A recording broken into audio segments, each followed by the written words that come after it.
So if the reports that I saw are true, then the good news is that on July 4th, apparently SmackDown is going back to 2 hours.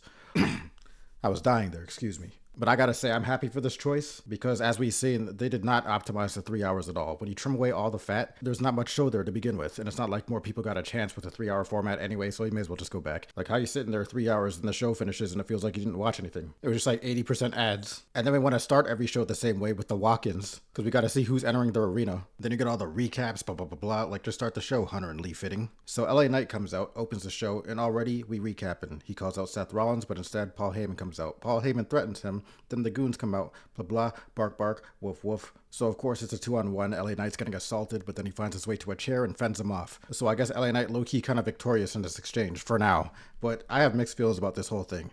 It's like, why you show me that? Like, the company has seen what everybody's been saying when it comes to LA Knight. So if this storyline concludes with anything other than LA Knight becoming a world champion, then I don't know. They're basically just wasting our time. But anyways, these motherfuckers want to go backstage and debrief. I couldn't believe what I was seeing here. And oh my god, this is a new thing. This better not stick. They're now having Braun Breaker bark at dudes. He was barking at Byron Saxton. What's his name?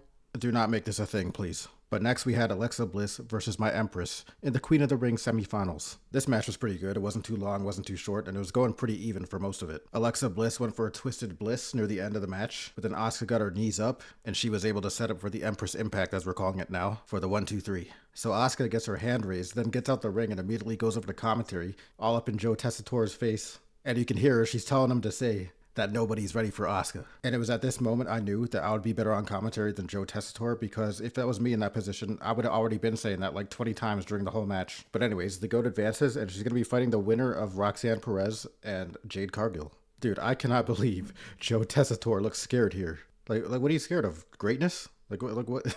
Look at the art that is in front of you. Like, oh my, if that was me, son, that image would look at her tongue out and everything. That's in my head rent free. Let me tell you about my dreams for the next 3 weeks. Okay, anyways, we're good. So the finals, I don't know who they're going to go with. As far as like Jade or Roxanne Perez, I can see either of them winning. I'm leaning more Jade as far as who creative is going to pick. I think Jade might win the whole tournament, which I would actually be okay with that if her match versus Asuka is an absolute banger. If Jade looks clean as hell in the ring, because Jade can already do impressive stuff. We've seen it. She's got some cool moves that she could pull out. But if the match flows together nicely and she just ends up winning, I'd be fine with that. I'm not completely biased. You know, Jade's cool. So next we learned that Kit Wilson is on release watch, or maybe even Pretty Deadly as a collective. Because next we had Aleister Black in action. They didn't even name Kit as the opponent. And where's Kit been recently? I can't remember the last thing Kit did. And the way TKO's going lately, that locker room must be scared. As soon as I'm pretty sure they all recognize their position when they're being booked like this.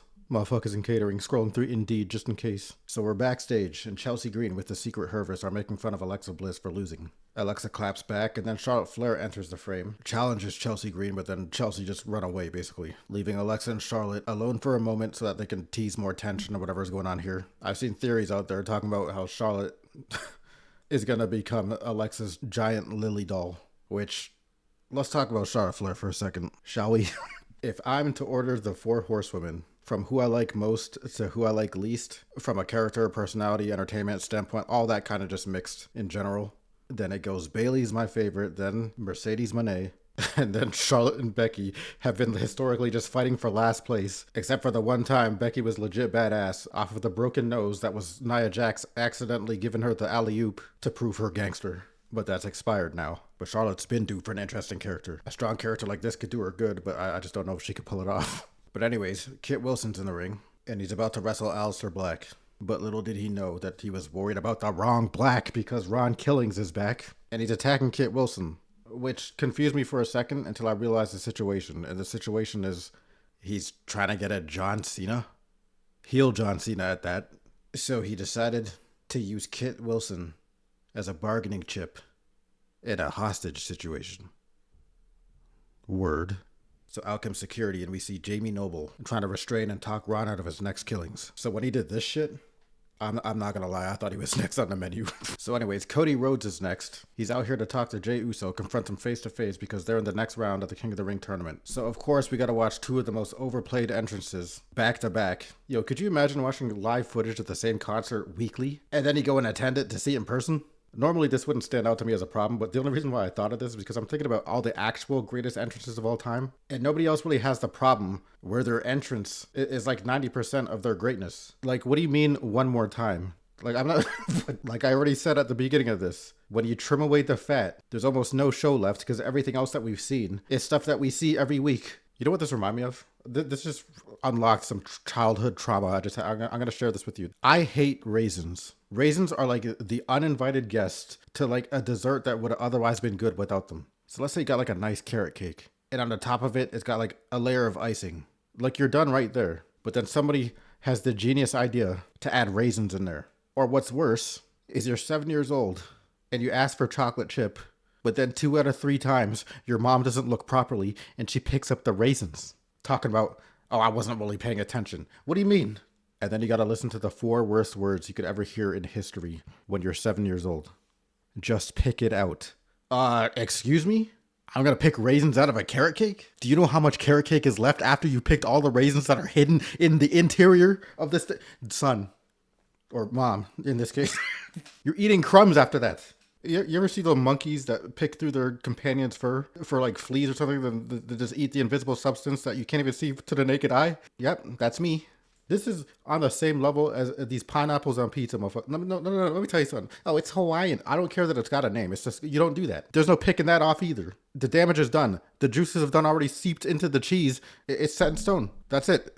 It's there forever now. I'm going to start putting like ketchup in people's ice cream or something, and it's Samoan. Like, great. Anyways, back on topic. What was I talking about?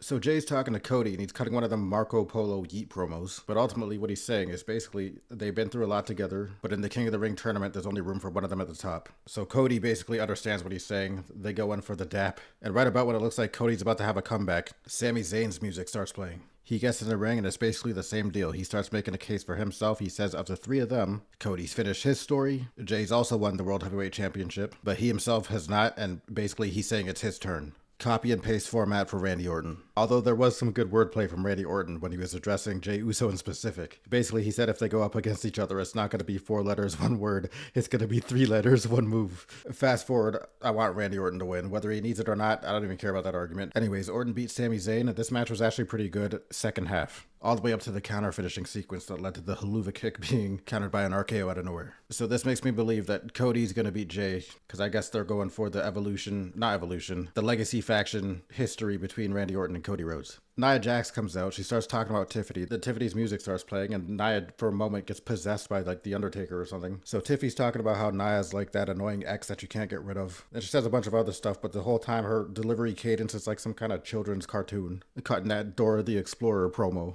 Since you want to fight me so much, I've made it official. Do you know which PLE is next week? That's right.